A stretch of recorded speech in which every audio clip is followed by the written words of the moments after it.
Supposons que vous vous êtes levé ce matin vers 7 heures.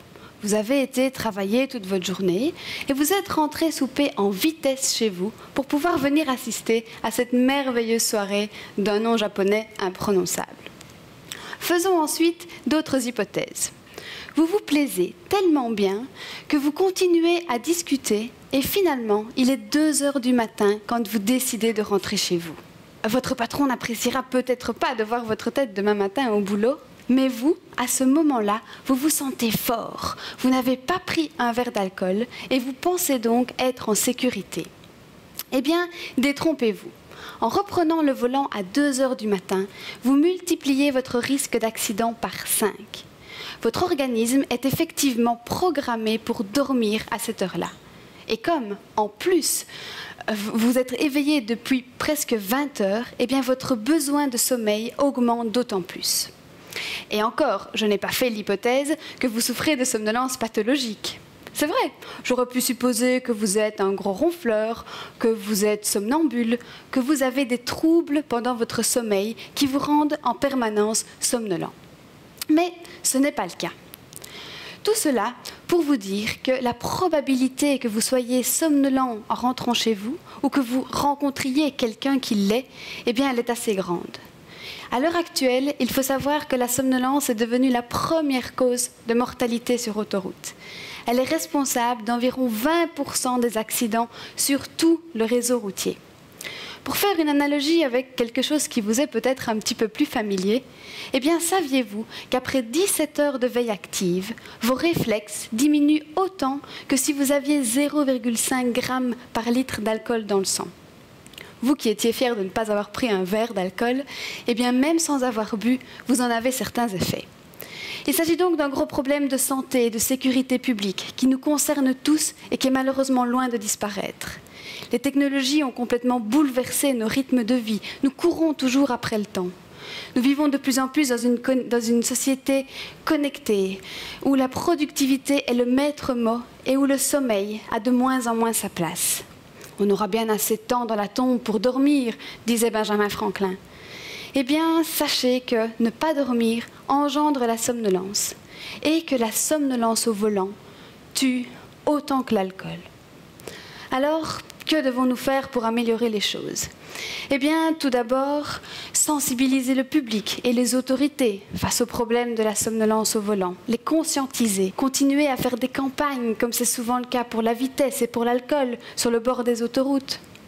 Et puis, fournir un outil de mesure. Nous avons bien l'éthylotest pour l'alcool. Pourquoi pas, finalement, un outil qui permettrait de détecter quand vous devenez trop somnolent et de vous alerter? Vous me direz peut-être, mais enfin, Clémentine, ça existe déjà. J'ai une petite tasse de café qui s'allume sur mon tableau de bord quand je suis trop fatiguée. Alors, c'est vrai, il existe certains systèmes dans vos voitures, mais ils mesurent plutôt votre comportement au volant ou celui de votre véhicule. Mais ils ne mesurent pas votre somnolence réelle, ils ne vous sauveront pas dans tous les cas.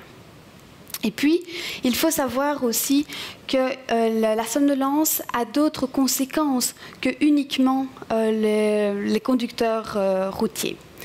Il y a de grandes catastrophes dans l'industrie ou dans d'autres moyens de transport qui sont survenus à la suite d'erreurs de jugement de la part d'opérateurs qui étaient somnolents.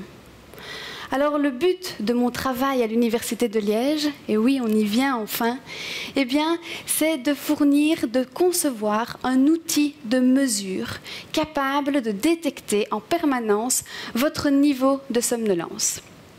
Alors cet outil, il ne sera pas dédié uniquement à la conduite routière, mais il pourra être utilisé que vous soyez pilote d'avion, conducteur de train ou bien même contrôleur dans l'industrie chimique. Avant de vous montrer à quoi cet outil ressemble, eh bien, je me dois de vous dire évidemment que je ne suis pas toute seule pour développer cet outil. Nous sommes une équipe de plusieurs chercheurs et ils ne sont pas tous représentés ici. Un professeur, le professeur Verly, et nous sommes également encadrés de médecins et de psychologues. Alors voici maintenant l'outil que nous avons développé. Il se présente sous la forme d'une paire de lunettes qui sera évidemment adaptable à votre vue, sur laquelle se trouve une petite caméra à haute vitesse qui prend des images de votre œil. Nous analysons ensuite automatiquement ces images pour vous fournir une mesure de votre état de somnolence. Le but ultime de cet outil, c'est de déclencher une alarme, de vous alerter lorsque votre niveau de somnolence devient trop important. L'avantage de cet outil, c'est évidemment aussi qu'il est complètement automatique.